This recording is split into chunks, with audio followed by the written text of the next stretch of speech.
Y'all, I really think I cracked the code.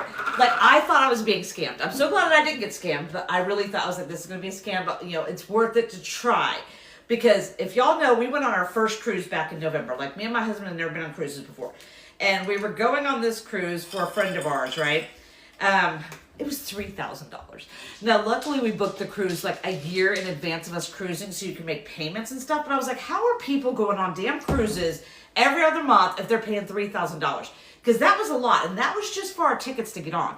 Once we paid for excursions and drink packages and everything else, we were all in for like $5,000. I was like, Jesus.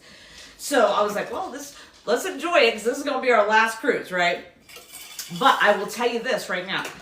We went on the cruise, and I think the first day when we were waiting to like go off port, him and I went down to the casino, okay?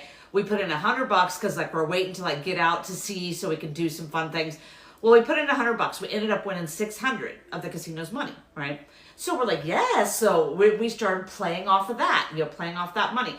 And you use a SeaPass card, which is, like your room key to do everything on board the cruise. So every time you're playing at the casino, you put your little room pass key and whatnot. So by like the third day, and mind you, we were continuing to play off their money. Like we kept winning off the money we initially won. So like every day for like a few hours a day, like maybe 1 to 2 hours a day, we would go down there and just like play a little bit.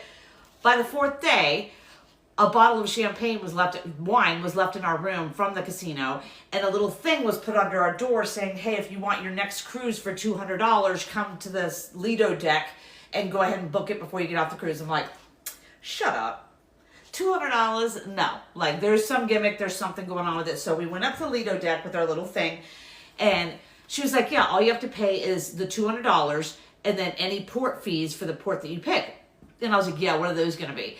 And she was like, maybe $80, right? And I'm like, I don't believe that. And I was like, I just don't see how we paid $3,000 for a cruise, and now you're telling me our next cruise can only be like $200, right? And she was like, yeah. And I was like, okay, well, what happens if it's not? She's like, this $200, even if you don't book, will still be credited towards any other cruise. So I'm like, okay, I'm not going to lose my $200, but I'm just waiting for the catch.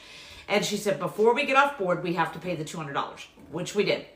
And then she gave us a list of all the different cruises that we can choose from. She said, go home, pick the cruise that you want, and then call us back and give us this number. And I'm like, okay. So me and him decided to pick an 8-day cruise to the Virgin Islands. I'm like, if we're going to get it for $200-something, I'm picking the longest cruise, because there was like 4-day cruise, 3-day cruises. So we picked this 8-day cruise.